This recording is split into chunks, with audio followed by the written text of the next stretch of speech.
নমস্কার বন্ধুরা, রিপাস ডিমে সকলকে স্বাগতম। আজকে হচ্ছে দ্বাদশী, তো সকালবেলা একবারে দ্বাদশীর খাবার নিয়ে চলে আসলাম। সকালবেলা সবজি আর একটু আলু সিদ্ধ করেছিলাম। পূজা বাবুই করলো। আমি স্নান-টান করে নিলাম। নিয়ে এখন হচ্ছে খাওয়া-দাওয়া করে এখন রেডি হয়ে গেলাম। যাবো হচ্ছে ক্লিনিকে। তো ওখান থেকে এসে তারপর আবার দুপুরে রান্না করতে হবে। যেখানে কতগুলা কাপড় ধুয়েও রাখছি। এই কাপড়গুলো আবার ছাদে মেলতে হবে। এখন ও সেগুলো ছাদে মেলতে যাবো। ওখান থেকে গিয়ে আবার কিন্তু চলে আসছি, সেটা তোমাদের দেখাই নাই। এখন যাবো ছাদে সবগুলো কাপড় নিয়ে। কারণ ২-৩ আজকে একটু রোদ বেরোইছে যে চলে আসলাম ছাদে। দেখতেছি কাপড়গুলো সবগুলো মেলতেছি ছাদে, কিন্তু তেমন একটা জায়গা নেই। কারণ সবাই কাপড় মেলছে। আর তারপরেও উঠে বেশ ভালোই লাগতেছিল। কিন্তু বাতাস থাকলেও একটু, একটু রোদ আছে। রোদটা বেশ ভালোই রোদ ছিল। আর আমি তো ভেজা চুল আমার, সেটা বেঁধেই রাখছি। আর চুলটাও ছাড়া হয়নি। যে দেখো ছাদে কিন্তু সবাই কাপড় মেলছে। আমার এখন এর মাঝেই কাপড় মেলতে হবে। দেখো মেলতেছি কাপড় মেলতে আর মোটেও জায়গা নাই। এই কোথায় দিই না দিই। পরশুদিনের যে কাপড় ছিল সেগুলোও শুকাচ্ছে না। অ্যা মানে বর্ষা শুরু হইলে যেরকম পরিস্থিতি হয় সেরকম। শীতের মধ্যে কুয়াশা ২-৩ দিন ৪ দিন কোনো রোদ নাই। আর রোদ না থাকলে তোমরা তো জানোই আমার প্রচুর কাপড়-চোপড় বের হয়। পুরা ধোপা। সেই কাপড়গুলো কিভাবে করব? তো কাপড়-টাপড় মেলে চলে আসলাম বাসায়। এখন করতে হবে রান্না। মানে নিচে চলে আসলাম, রান্না করতে হবে। আর শরীরটা কিন্তু মোটেও ভালো যাচ্ছে না। অনেকটা খারাপ লাগতেছে। আর দ্বাদশীর জন্য আজকে রান্না করব হচ্ছে আলু কপি দিয়ে তরকারি রান্না করব। আর ওদের জন্য একটু ফুলকা ভাজিও করব। উম ফুলকা আলু দিয়ে ভাজি করব, পেঁয়াজের কলি যাকে বলে। তো সেটা নিয়ে আমরা ফুলকাই বলি। কে কি বলে তোমরা অবশ্যই কমেন্ট করে বলো। আ তো সেটার ভাজি করব। করে নিয়ে আর আর কিছু রান্না করতে পারব না। কারণ অনেকটাই খারাপ লাগতেছে। এদিকে দুপুরে খাবার দিতে ওদেরকে দেরি হয়ে যাচ্ছে। কি করার, শরীর না কুলালে তো কিছু করার নাই। তো তারপর রান্নাবাড়ি শেষ করে খাওয়া-দাওয়া শেষ করে দেখো বাইরে কিন্তু আজকে অনেকটা রোদ, দেখতে বুঝতে পারতেছো কিনা জানি না। তবে বাইরে বেশ রোদ আছে।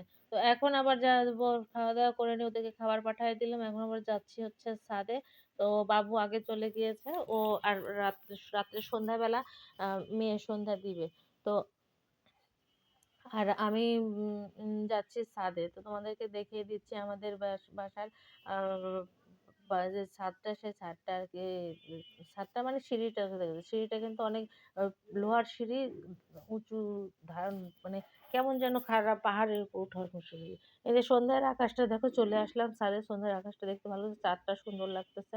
চারিদিকে কুয়াশায় কিন্তু ভরা, পরিপূর্ণ কুয়াশাপূর্ণ শীতের সন্ধ্যা।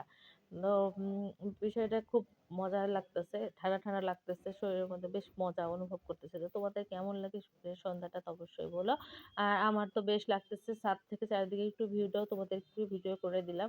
আর দেখো এগুলো যেহেতু ভেজাই ছিল সেগুলো আর আনলাম না। ওগুলো সবগুলো বালতিতে করে তো রেখে দিব। আর ছাদটা তোমাকে দেখিয়ে দিচ্ছি। ভালো করে জুম করতে পারি নাই। তো তারপরে আর কি। তো কাপড়গুলো সিঁড়িতেই রাখবো, রেখে আরকি চলে আসবো নিচে। নিচে এসে ওদিকে মেয়ে কিন্তু সন্ধ্যা দেওয়া হয়ে গিয়েছে। দেখো এখানে রাখলাম। এবার আসো। এই যে সিঁড়িটা দেখছো? টোটালি কিন্তু লোহার সিঁড়ি। এই সিঁড়ি দিয়ে এখন আমরা নামবো।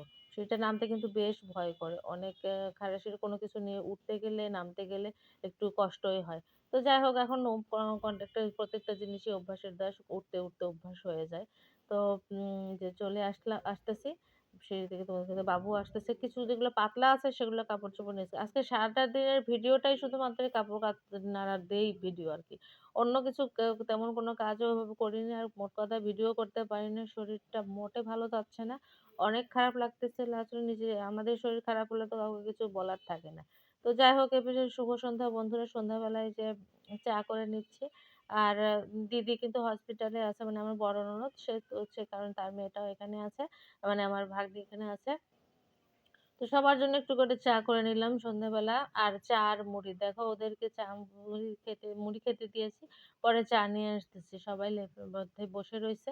তো এখনো কভার লাগানো হয়নি। আর আমার শরীর এতটাই খারাপ যাচ্ছিল যে আমি আর বসে থাকতে পারতেছিলাম না। তো ভাবলাম একটু শুয়ে নিই। তো একটু শুতে চলে আসলাম। তারপর আর কিন্তু কোনো ভিডিও করানো হয়নি। উঠছি, উঠে সবাই ওরাই আজকে নিজে, নিজে খাবার খেয়ে নিয়েছে। মানে বুঝতেছে আমার শরীর খারাপ। তো বন্ধুরা তারপরে এই যে রাত্রে শোয়ার জন্য ব্যবস্থা। মানে সোহাগ তো আজকে বাড়ি চলে গিয়েছে। যে বাবু এখানে ঘুমাবে। আর ওই পাশে আমরা কিছুক্ষণ তারপরে একটু ভালো লাগতেছিল। পরে টিভি একটু দেখলাম। দেখে তারপরে ঘুমাই। তো এই তো ছিল বন্ধুরা সারাদিনের ভিডিও। ভিডিও যদি ভালো লাগে অবশ্যই লাইক কমেন্ট করো।